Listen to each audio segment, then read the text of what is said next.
the boys to come out and play. It's been a really big season, Frank. Our second last season at Ravenswood Raceway, and everyone wants to go home tonight a winner. A great chance to put the car in the shed. Having put everyone else on the trailer, it'll give them a psychological advantage in the 30th year of drag racing next year at Ravenswood Raceway. And the special feature for the final meeting here at Ravenswood Raceway for season 98-99 in the Top Fuel dragster from the East Coast. Robin Kirby, and Kirby there in the Penzoil coloured car looking a treat. His opposition tonight, Allen Dobbson in the Allen Green machine. Dobbo is strapped in, all set to go. He's confident he can pick up the win. Stewie Bond is in the pits and managed to catch up with both teams. Well, Robin Kirby, welcome to Western Australia. How differently have you set the car up to race at Ravenswood Raceway? Because we haven't raced here for a number of years, and from indications the track may not take the horsepower that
and top of that you've got the carbon fibre wing.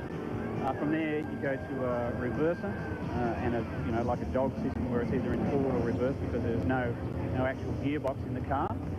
It's got a multi-stage, multi-plate clutch that operates basically like a chainsaw clutch. When the car's idling, you can stay stationary, and then when you stand on the gas, away you go. 500 cubic inch Chrysler engine. Running on nitromethane, supercharged, fuel injected, uses about 55 litres of nitromethane to do a run. That's to do the burnout and the run. So that's basically the size of your normal car fuel tank. We do use that in a quarter of a mile, and you're looking at basically about $600 worth of fuel to do that quarter-mile run. Then I sit obviously in front of that, and all the action's behind me, and you can't really. With the engine behind you, well, you can hear it, but you can't really see what's going on, obviously. And then just in front of the cockpit is the clutch and fuel management system that's operated a series of timers that operate by air, and they make the clutch mechanism work to make the clutch lock up, richen and lean out the fuel system depending on where you are in the track. And then up near the front of the car you've got the fuel tank. It holds about 75 litres of fuel, and then a couple of front wings and a couple of thin skinny tyres at the front, and a couple of small wings as well.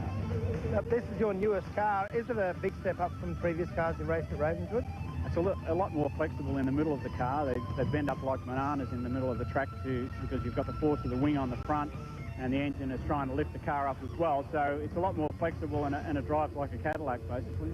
Alan Green, it's been a tremendous effort from your team, but also a lot of supporters to get your car back on track after Boxing Day. It was a big bang then, Green Man, and it's a new engine, a lot of work on the back end, and a lot of people to thank.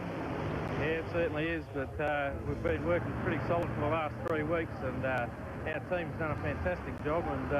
But the main people to thank here is the people that have put up the money to help us get back here, because there's no way we were going to be able to do it by ourselves, and Ravenswood Raceway's put in quite a bit of money towards the new engine, etc. And I'd also like to thank Graham and Lloyd Jones from Southside.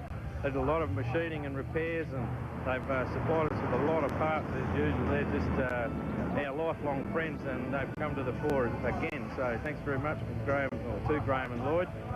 Phil Jackman, he's here, he's part of the team. He's put new tyres on it and all sorts of stuff again, all machining. He's pretty awesome. And Chris Phillips, he's done a good job too. He's supplied us with a lot of parts on spec. And I also got to give a big thanks to Greg Bletchenden from the Good, Bad and Ugly. He supplied a lot of hard-earned money in there to get this thing to the track after that disaster on Boxing Day. It's been a big stressful thing to get back, and we've only had 3 weeks to get it all together, so his fingers crossed for tonight. Now, how does your car compare with a Top Fuel dragster? Nitro funny car and Top Fuel dragster. What's the real difference between these cars, Al?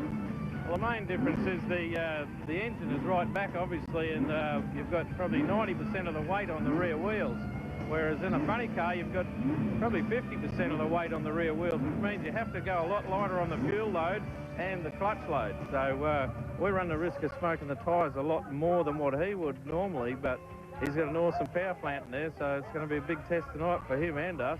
An interesting comparison that most people make as soon as they see the two vehicles is that he gets to sit in front of the engine in a safe zone, whereas Dobbo gets to sit where all the action is. Do you think that changes the way the vehicles are driven? Oh, I don't think so. I think in actual fact the dragster might be a bit more awkward to control than a funny car because of the weight factor on the front wheels. At least in a funny car you've got a lot of weight on the front wheels, so if you get into a bit of trouble you can actually steer it. Whereas in a dragster it's all the drives at the rear and those little wheels in the front don't do a lot. If you get into trouble, you're in trouble. And Dobbo doesn't mind sitting on the tail shaft? Well, you'd have to speak to him about that. He's a daredevil. Coming at you after the break, all the Nitro action. He's the old pro.